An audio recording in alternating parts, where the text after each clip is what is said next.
আজকের গাছে অনেক ফুল ফুটেছে, অনেক জবা ফুল, অনেক টগর ফুল। তাই মধুকা আর সন্ধ্যামা খুব সুন্দর মালা বানিয়েছে, অনেক মালা বানিয়েছে।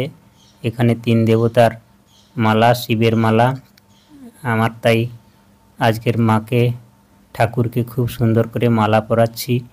মালা পরাতে ইচ্ছা হলো, তাই ঠাকুরকে মালা পরালাম।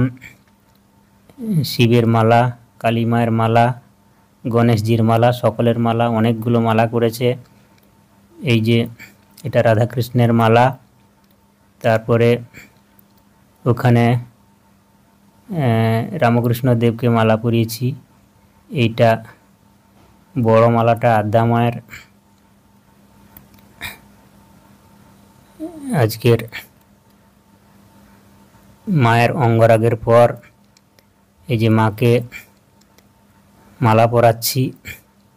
মালা পরিয়ে আদ্যা মাকে কেমন লাগে সেটা আজকে দেখুন। আজকের গাছের ফুলে থেকে মালা বানিয়ে আদ্যা মাকে মালা পরাতে খুব ভালোই লাগছে।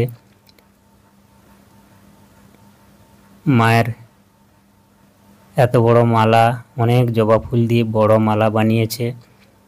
মধুকা খুব সুন্দর মালা বানায়। সন্ধ্যামা, ওরা এই আদ্যা মায়ের মন্দিরের পেছনেই ওদের বাড়ি। এই একদম শিবের মাথা পর্যন্ত লম্বা মালা বানিয়েছে। একটা সাদা জবা, লাল জবা মিশিয়ে মিশিয়ে মালাটা হয়েছে। কত বড় মালা, অনেক ফুল দিয়ে এত বড় মালা হয়েছে। এইবারে টগর ফুলের মালাটা মাঝখানে পরাবো। এটা গাছেরই টগর ফুল, চাঁপা ফুল দিয়ে এই মালাটা হয়েছে। এটা জবা ফুল মালার মাঝখানে মাকে পরালে খুব সুন্দর লাগবে।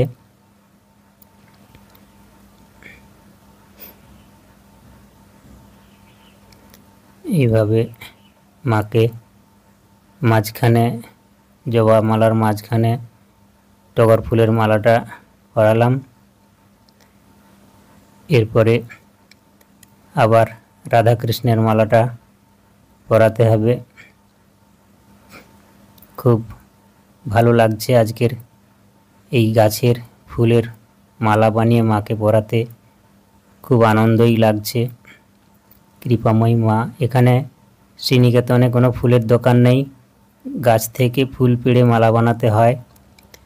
এই দেখুন টগর ফুল আর কলকে ফুল, মাঝখানে ওই করবী ফুল দিয়ে রাধাকৃষ্ণের অত বড় মালা হয়েছে। অনেক টগর ফুল হলে এত বড় মালা করা যায়। মাঝখানে কলকে ফুল দিয়ে ডিজাইন করেছে। রাধাকৃষ্ণ অঙ্গরাগের পরে বস্ত্র পরানো হয়েছে।